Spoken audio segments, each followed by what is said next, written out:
Hey there everyone, I am the d&Ddoge, and I cruise through the interwebs to bring you the best, or worst depending on how you look at it, Dungeons & Dragons horror stories. In today's episode, we have a few examples of what happens when a player of tabletop RPGs makes a decision that is less than smart. But, before we get into that, you know the drill by now. It's time for Lucky, the like and comment kitty, to do what he does best. Be cute on the internet to help farm likes, comments, shares, and subscriptions.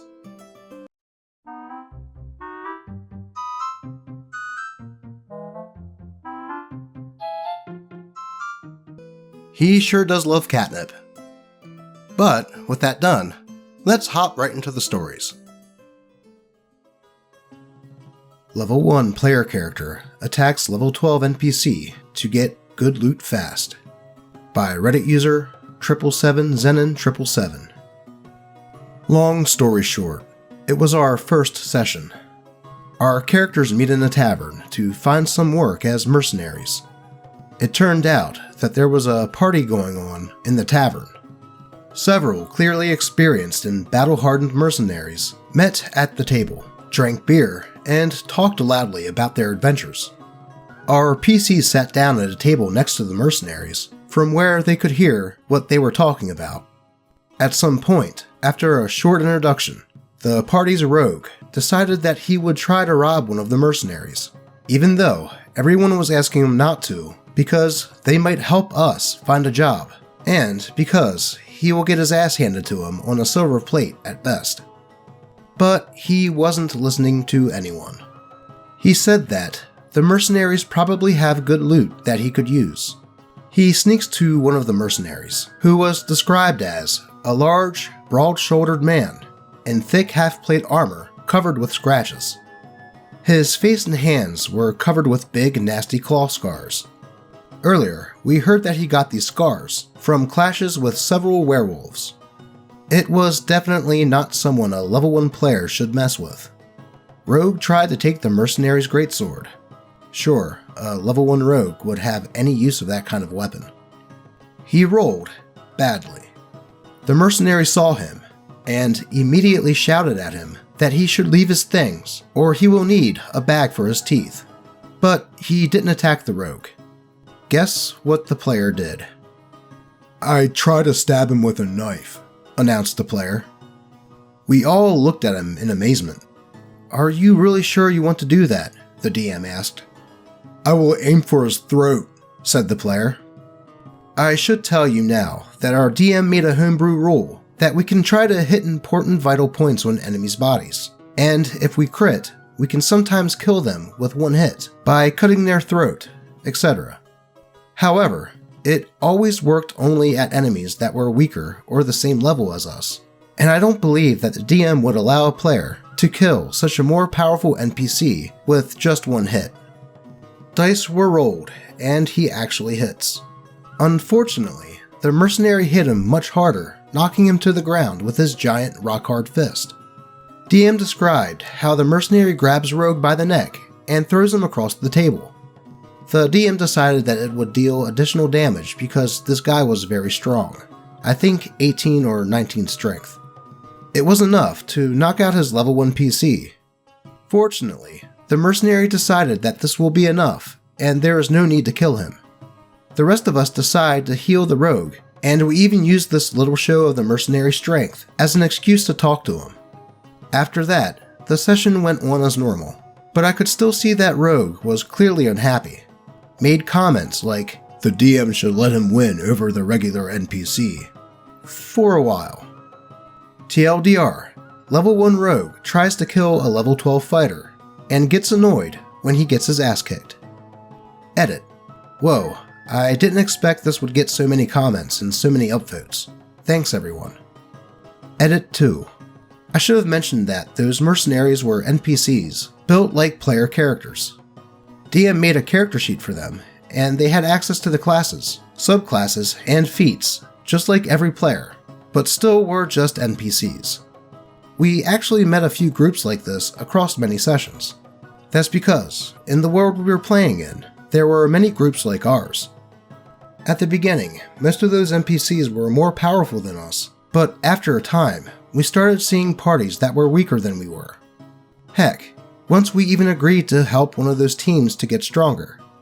All of those parties were well made. It almost felt like they could be PCs turned into NPCs in our games. They had their own characteristics, goals, stories, etc. It was kinda nice to feel that we were actually just another group of adventurers, and we had to work our way to the top. Well, that certainly was a dumb thing to do at the start of the game. How did that rogue expect that to go? Especially with the mercenaries team being there. If I was OP, I would keep an eye on that player, because this could just be the beginnings of that guy. On to the next story. D&D Incel player tries to live out a torture fantasy, then maims the NPC when called out in-game. By Reddit user, D&D Incel Victim. Hello, this is a tale of an incel player who completely train-wrecked this campaign for both me and the DM. Even though he seemed nice enough at first, but don't they all? This happened a bit over a year ago now, and I can't believe I even played with this guy ever again after this. Spoiler alert, I did. So, I was excited to join a Discord-based Elder Scrolls-themed mini-campaign, and I created a Twilight Cleric with Lorcan as my deity, plus some levels into Bard because why not?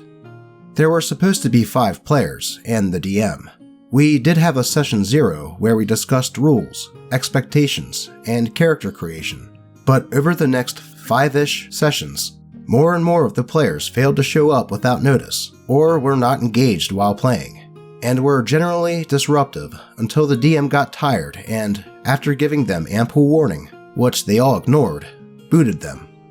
This is a story unto itself, but I won't focus too much on that, because it was mid-pandemic, and who knows, they probably had stuff going on. Since we were well into the story at this point, the DM gave me and the one remaining player, who shall henceforth be known as Incel, a choice. The DM could either ask other people in the server to join, as it was a big D&D community server with various campaigns and RP channels ongoing. Or we could keep going with just us two, and she would modify combat encounters to fit a 2-person party. We had gotten along well enough, so we decided to just stick it out with a 2-person party, as that way we could each protagonize more, and we were having a good time so far. Oh, how naive I was. So, as for Incel's character, it was an elven, I think, but who even remembers at this point? It was Edgy, and he was 2,000 plus years old. He was a warlock named Arden. Yes, that Arden from Final Fantasy 15. Even had the same exact backstory to boot. For those not too familiar with Final Fantasy 15, Arden is the game's big bad, and an edgelord, though he can be a compelling character at times. I didn't play as DLC, but his backstory was basically the same as the one detailed in it. Spoiler alert. Gifted firstborn, lovely fiancé, betrayed by a jealous brother, had his soul sucked out, and was imprisoned for 2,000 years before he somehow escaped into Morrowind? I didn't get it when he excitedly told us this during session 0, but hey, whatever makes people happy. Anyway, as I mentioned before, we had no problem playing just us two, and I was actually quite enjoying a campaign where there were only 2 players, plus our pet Kagouti, Fluffy, and Snowball the goat, whom I would have 100% killed for. And though it was a bit taxing at times, the story moved along quickly and combat was challenging, so all in all, good times to be had. However, because I'm posting this here, you know shit will hit the fan soon, and boy did it. Around session 9, me and the DM noticed Incel was downcast and wasn't engaging much within the game, which in a 2-person campaign meant that I had to carry the story completely. We ended that session early and rescheduled for another day that same week, so we could all be engaged with the game. That day comes around, and within minutes of saying hi to each other, we all notice none of us are up for playing that day. Instead, we have a day of bonding and talking to each other about our problems, and why we were feeling stressed, sad, frustrated, etc. Now, at this point, I considered both of these people my friends, so we all vented and offered each other advice, and it was quite nice actually. But isn't the moment right before the beginning of the end always so sweet? Incel tells us about what's bothering him, and lo and behold, it's a girl who refused his romantic advances. He said she had been leading him on, and pretending to be his friend, and wanting something more, but she had recently told him that she wasn't interested in him, and that he was ugly, and yada yada. I remember this did sound a bit off to me, but I had no reason to doubt this guy. I considered him my friend, so I gave him advice. I said to respect her wishes, though it might hurt, and that if she was not interested in him the same way he was in her, and if he wasn't comfortable being just her friend with no more references to a romantic relationship, he should stop talking to her altogether, and focus on building other friendships without the intent of something more down the line. We all ended our impromptu bonding session on what I thought was good terms, discussed how excited we were to be playing again next week, and the DM hinted at how the story wasn't even 1/4 done. It was based on a quest line from Elder Scrolls Online. This of course made me even more excited, because I was so ready, but we only really played 4 more sessions after this. I'm remembering all this by looking at my notes for each session, and just my crappy memory, so it might not be a perfect recollection. The week after, we started session 10 with a bang. We had just, unexpectedly, kidnapped an NPC, Thandon, who worked for the baddies, and we planned to interrogate him to gain intel. My character cast Zone of Truth, and Incel's character Arden began interrogating Thandon. However, I noticed that his interrogation tactics consisted of torture that I won't go into here, but it involved physical force. I reminded him, in character, that there was no need, since I casted Zone of Truth, and that he was magically compelled to tell us the truth anyway. My character stepped in once it seemed that he wasn't stopping, and continued the interrogation. It progressed, and I compared Thandon's mistress with my character's own deity, Lorcan, and was actually having an awesome time, as it seemed Thandon was receptive to my character's persuasiveness, and coming around to Lorcan and our side overall. Maybe we could turn this bad guy into an ally, and he would help us defeat his former mistress, not out of necessity, but because he wanted to redeem himself and do some good in the world. The DM was hinting as much, and I was so excited of the possibilities of non-magically convincing a formerly bad NPC to join the side of good. And then, Incel cut off Thandon's arm. I'm sorry, I did in fact write that Incel cut off this NPC's whole arm, right up to the shoulder. Honestly, I don't quite remember how Incel worded it, but he just rolled and then stated it as matter of fact, since the NPC was restrained and he rolled high. My DM, although I could tell she was as shocked as me, went with it and described how Thandon was losing blood and fast. My character acted just as fast and cast Cure Wounds on the dude and tended to his severed arm. I, again in character, went off on Incel. However, there was no other way to react to this that wouldn't derail the campaign besides just accepting it. The rest of the session was a blur, but once we ended, our DM spoke to Incel about his character's brash actions and reminded him that this game was not a conduit for overt physically violent stories, and that we all had to be comfortable with everyone else's actions at the table. He apologized for his brashness, but said no when she offered to retcon the arm cutting. Honestly, I should have just quit right there. Session 11 comes around, and we're sneaking through the sewers of the city. NPC Thandon has reluctantly agreed to help us, mostly because he'll be killed now by his former mistress if he goes back. But the DM hinted a bit that it was also because of my character's speech before it all went to hell. Much of this session was a blur, due to stress, and my notes can confirm as much. But at some point, my character was berating Incel's character due to the poor choices that led to cutting off a guy's arm. So, Incel's character, Arden, does what every rational, emotionally mature, literal adult does after an argument where they're proven to be incorrect. He cuts off his own arm. Yes, let me repeat that for emphasis. He cuts off his own arm. At this point, I'm wondering why I'm even trying, as my character casts Cure Wounds and is suddenly dealing with 2 one-armed dudes. That ended as such because of one character's edginess and sheer stupidity. Oh, but don't worry guys, he did it to prove a point.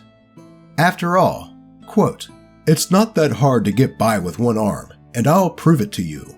Snip. Yeah, I'm basically mentally checked out at this point.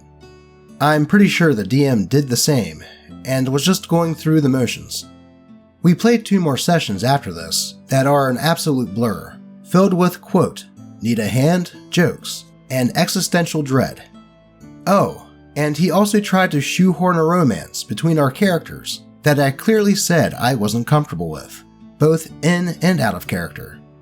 But honestly, that's just a small crimson dot on the literal ocean of red flags this dude exuded. I told the DM that I wasn't comfortable in playing this campaign anymore after that, and she agreed and ended the campaign. Unfortunately, as I mentioned before, I did end up playing with him again, but I dipped out of that campaign after his literal 14-year-old character was all over my adult 20-year-old character, and he would not take no for an answer. I eventually stopped playing with the group altogether for different reasons, and this remains one of the most uncomfortable I've ever been at a D&D game. But maybe I'll tell you about the other stories some other time. For now, I hope you enjoyed and were as shocked and horrified as I was, because what else to do to prove a point but cut off an appendage, logically. TLDR, Incel's character cuts off the arm of an NPC after being denied his torture porn fantasy. When called out on it, Incel's character cuts off their own arm to prove a point. Campaign kinda falls apart after that. Well, this is a case of what I would call chaotic stupid. Why the hell would anyone decide to cut off an arm of what is looking to be a good ally? Sure, the NPC was bad, but seemed to be coming around to the party's side. I'm sure cutting off his arm didn't help things at all, let alone maiming your own player character just to prove some point. Perhaps he was just too edgy. Edgy enough that it cut off his own arm. Let's move on to the next one. PvP leads to Rage Quit Star Wars WEG by Reddit user Dire Gamer. First, a bit of info. A new game store had opened and had a rule requiring any DM running games there to include anyone who showed up wanting to play, unless your table was full. They rescinded this rule pretty quickly, but it was still a rule at the time of the story. 2 people showed up and wanted to join our campaign that had a few sessions under its belt. In order to introduce the characters to the campaign, they join a chase scene and help the party escape the local police. They escape to their ship and sit down around a table. The 2 new players had written their backstory together as a set of thieves that stole historical stuff. The players were Wookiee, Walking Carpet, a bounty hunter with a huge gun, and a chronic min-maxer, a smuggler built after Malcolm Reynolds, Herglick Gambler, who really played just to gamble, a space whale person, a droid built around a me from Red Planet, min-maxed but in a cool way, Merle C. Scholar with a tiny gun, new player number 1, literally a 1-foot-tall bird person, and finally, a failed Jedi, new player number 2. The smuggler decides that while they appreciate the new player's help, they don't want them to join the crew unless there is a reason. The failed Jedi presents a box explains that he will gamble for 2 spots on the ship for the box and its contents. The Herglick jumps at the chance to gamble and sets up the sabacc table. The smuggler, who explains that this is his ship, and even if they win against Herglick, it doesn't mean they have a spot, but the smuggler is completely ignored as the game begins. Alright, who is cheating? Literally everyone, including the Jedi who is using the Force to do it. A quick thing about WEG's Jedi. They are broken at any level if you have the points in the right places. The Jedi has no problem fooling everyone, and if left uncaught, has earned a spot for both him and Mercy. A bit of DM help, but not much needed in order to get back to the story. Perception and gambling checks for everyone. Mercy rolls a 2, and another 2. The Wookiee nudges the Mercy and says no cheating. The Mercy gets upset at this and explains that everyone else is cheating. I explain that his character doesn't know that, as everyone else rolled considerably higher. Now, I'm not a psychologist, but at this point, I think the player was under the misconception that the other players were against him, and he was going to be kicked off the flight. I'm not really sure what exactly was the reason for the following, but he pulls out the tiny blaster and shoots the Wookiee. I stop the game, explain all the rules around how combat works, what's going to happen, and make sure that this is very clear that he probably isn't going to win this fight.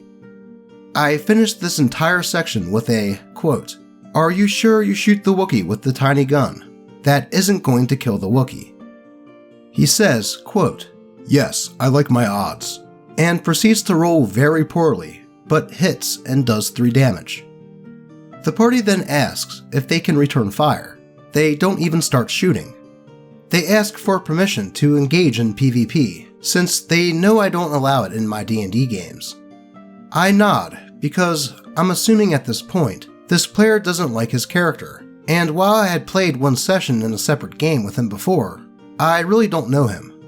The Mercy, predictably, doesn't survive the first round. The failed Jedi holds up his hands and says, "I'm not with him." "You guys are all against me," the Mercy player shouts, and attempts to flip the table before the players stop him, and he storms off. I paused the game to go talk to him and explain that I thought he was trying to kill his own character. But no, he is actually upset and never returns. I still question what he expected to happen if he managed to kill the Wookiee. I then go to the store owner, explain the entire situation, and further explain that I will not be including Mercy's player again. In case you were wondering, the box they were gambling for was empty. I really don't have too much to say on this one. The player seemed like he didn't really understand what was going on and misread something, leading him to shoot the Wookiee. Though, I agree with OP. How did he expect that to play out? I don't know. What do y'all think of this story? I am at a bit of a loss. And there we have it. Have you ever experienced a player that made a decision in-game that just made you question their thought processes? If so, and would like it to be read by this doggo, be sure to post it in the comments, on the subreddit, or even just DM me on Twitter. As always, I appreciate all of you, and I hope all of your rolls are natural 20s. Until next time.